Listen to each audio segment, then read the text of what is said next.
another factor I'm thinking about this is I heard you say socially stunted is I'm reminding myself that you didn't have this typical way of you're going to school, you're seeing the same people grade to grade, you have the same group of friends that you're going up. I mean, you didn't have that experience. You're moving around a ton.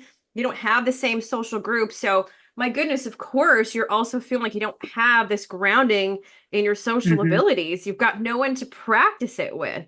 Yeah, like through high school, I had friends, definitely had friends, but I missed out on literally every activity that they did after school. Even as like stupid and simple as going to the mall or going to the movies on Friday after school. Like it was a thing, and I never made it to one because I was driving to the rink, right? Right. And there Mm. were weeks where I would be gone from school because I was traveling to competitions internationally.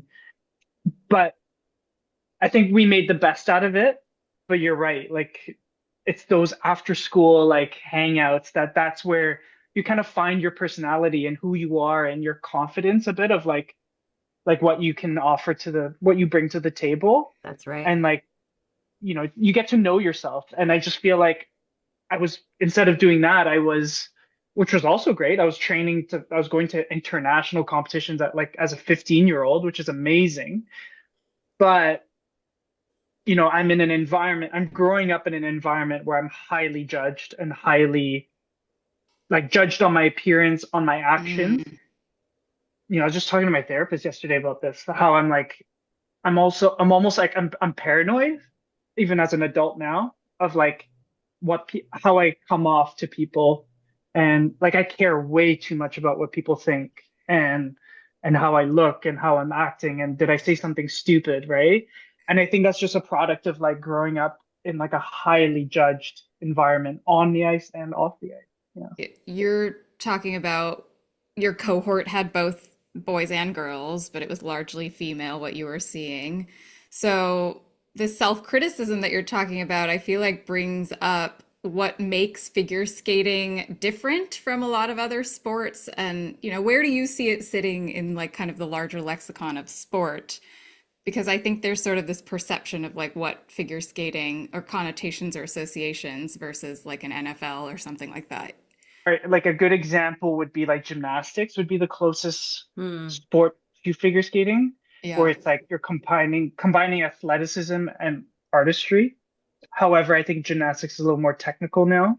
But essentially, look at it this way. There's two groups, right? There's groups of sports that are timed very like black and white. Like there's no if and buts, right? It's just like, nope, you finished at this time, or nope, you scored more goals than the other team, period. That's it. Then there's like the whole subjective side of sports, snowboard, right? Like half pipe, surfing, figure skating, gymnastics. The ratio of luck that you need is a little larger, if that Yeah. makes sense. Well, It's you're not like, talking about, sorry to interrupt, but you're talking about feeling judged and criticized and paranoid about that. And you're literally talking about scored sports versus judged sports. So, like, your Right. entire career is based on, how do I appeal to the personal preferences of some of these judges, even though I'm sure there's like a standardized system, but, it yeah, is subjective, as you're saying. So that's yeah, and dangerous. it's That's scary. horrible. It's horrible. Like that's why girls in our sport tend to have eating disorders. Like Hmm. Hmm. that's especially like it's horrible. There's like an ice dance, which is the most subjective discipline in figure skating because they don't do as many technical elements. They're not doing jumps, they're not doing throws. They're just skating. And it's all about like how in love you look and how believable you are. And then especially the first impression is so important with like ice dancers show up with like six different outfits to the competition, whereas I'm bringing two, one for my short program and one for my long program.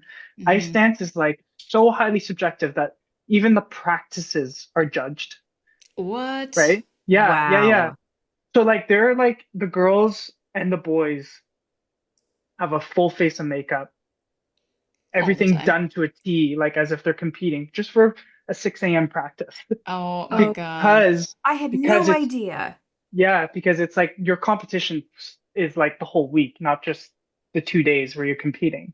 It's Yeah. all about So looks and yeah, and like if lines you're too. and lines, and if you're like if you look, you know, Russian, so skinny, tall, blonde, Then like you're you're then you're likely to cheating. No, just kidding. Don't at me. Don't get mad at me. Listeners, don't. Now you're on Putin's shit list. but you're likely to get better marks, right? Right. If you're like Yeah. a gorgeous, like slender blonde girl, Right. you're likely gonna be, pushed up a little bit. Instead of finishing 18th, you'll probably be like closer to like 10th, right? And Yeah. so it really doesn't, it's discouraging because you work so hard. And I've seen so many talented, extremely talented athletes, skaters who work super hard, but they just don't move well, right? They don't Hmm. have nice lines. They don't have Hmm. the best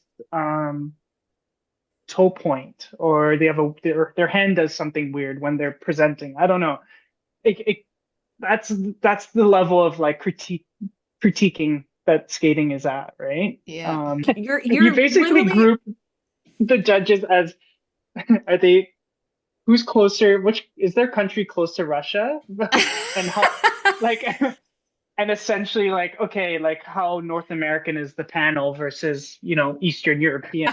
that Wow, makes that's sense and wild. is Yeah. so wild. But talk Wait, I about think anxiety provoking, truly. I mean, you're right, Yeah, Patrick. Your entire career and how you build your sense of self is determined by the other. 100%. So no Yeah. wonder, I'm just thinking, no wonder when athletes are retiring and they need to shift, they're like, who the fuck am I? What do I want to do? Yeah, of Uh-huh. course you don't know because it's been determined by other people your entire life so far. I'm like, where are the applause? Like, I'm like, hello.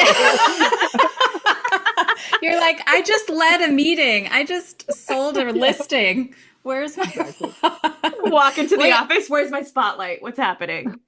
I think we're leading into a super important topic that we wanted to ask you all about, which is the costume of it all. And you mentioned you have a couple. We talked about lines being so important. So, this is like a really big part of your sport. So, how do you make these decisions to maximize your score, your style, the way that you skate, your body?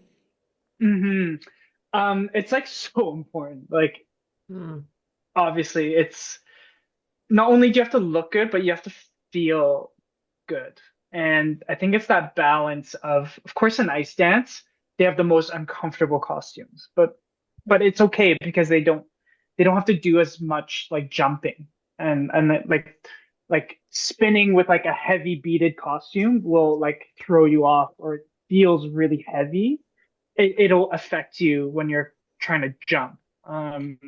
So it was never my department. I never cared about the design, and I never was really involved. It was like my choreographer would usually come up with a design or a sketch, but I hated it. Like it's just you feel so naked because you don't often practice with the costume. So when you got to the competition, we tried to like the week before at home, like try to practice and simulate a competition by wearing my costume. But it's like I always had the worst experiences because it's it's not only uncomfortable, but you're also sometimes like so the color or like the design is like so extravagant that you're just like, what am I like? I feel like such a clown. But there's really an art to it. Like I've had some Correct. really beautiful costumes with like, the people there's a reason you let the professionals do it because they know exactly like what color palette looks good on your skin.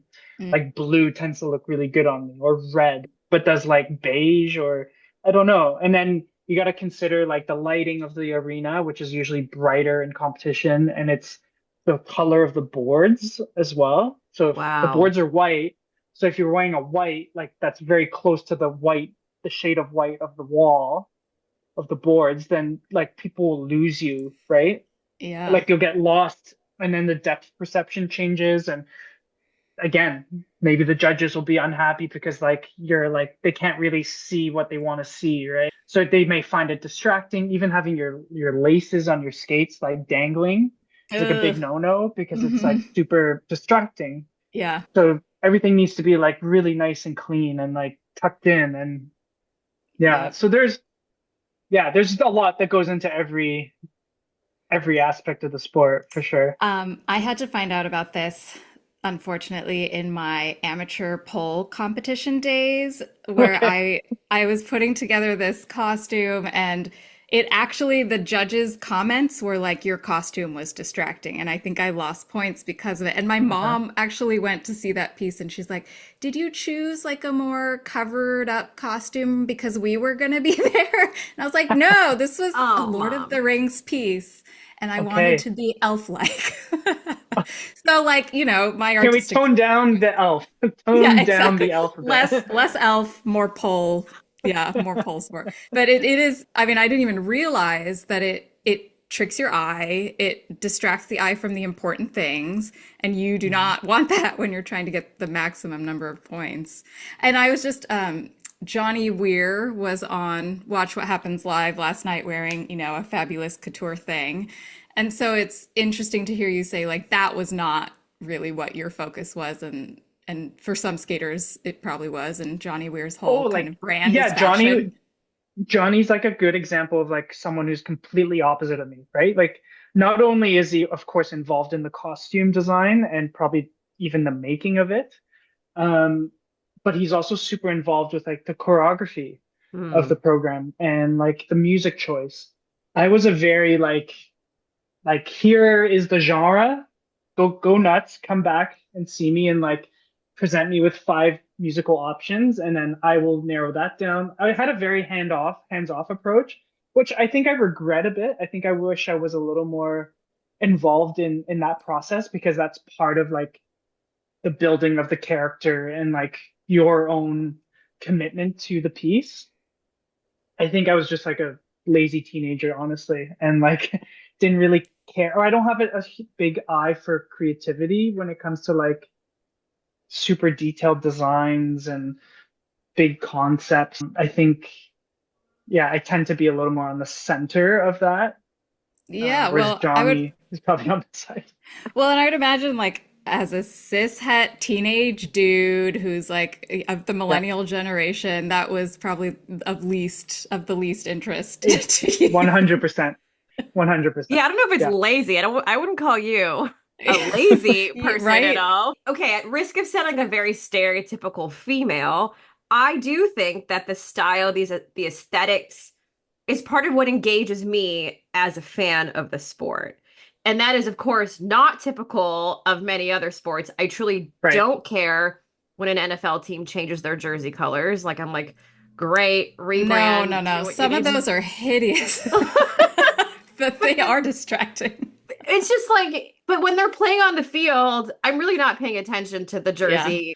But in figure skating, truly, there are moments where if I'm watching a program, I can get caught in the way the body is moving in this costume. hmm And hmm of course, that is part of what I think makes figure skating so unique.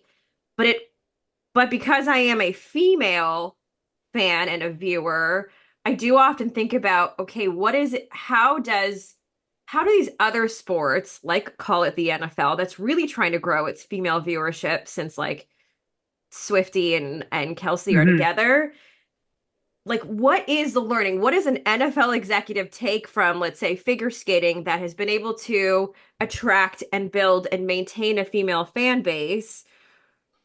What does the NFL do with that? Oh And my do God. they do anything about it? Like, is there anything that they can possibly apply to, and I'm just using the NFL as an example, could honestly Yeah, I be know any other you couldn't major have picked a sport. worse Yeah, example. Yeah. the most polar opposite. They've got a lot of work to do.